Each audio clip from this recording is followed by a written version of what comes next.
147 villages, including 28 women and 45 children, were massacred in Burkina Faso on the 20th of April.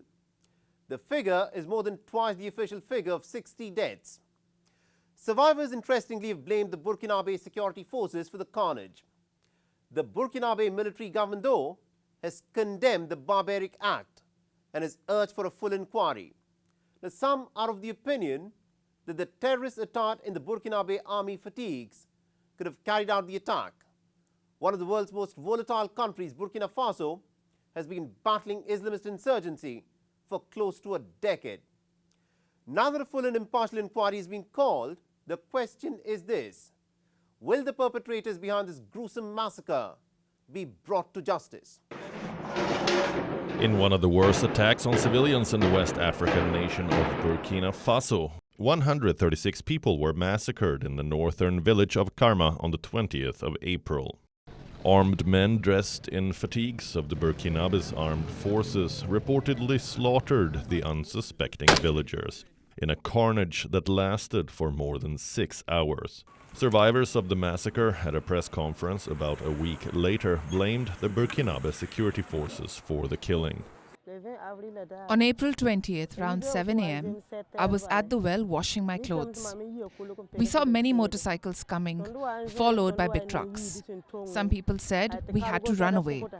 I said that it was not necessary because they are our military and not jihadists. Their job is to investigate, to find the jihadists and liberate our country. Indeed, the villagers welcomed them with respect and shouts of joy.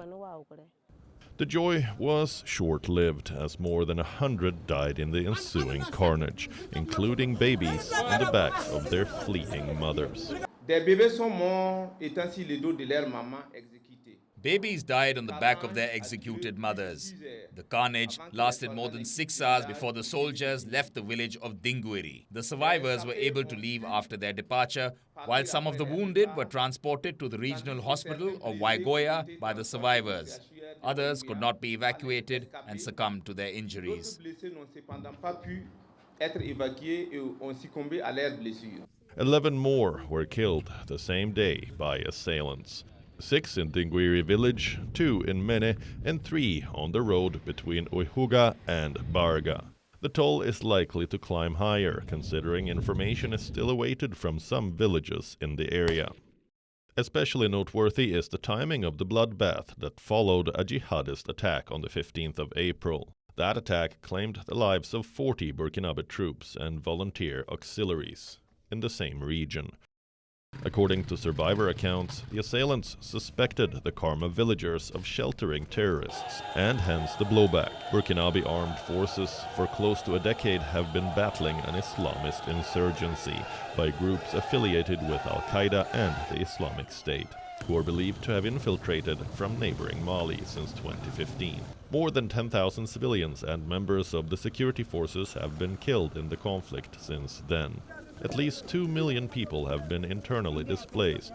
The mounting toll precipitated 2 military coups last year, the most recent of which was on 30th of September, when 34-year-old Ibrahim Traoré seized power. In one of the world's most impoverished countries, at least 40% of the country lies outside the government control. But is this heavy-handed and rash approach the rightful course of action to rein in members of terror groups and to recapture lost territory?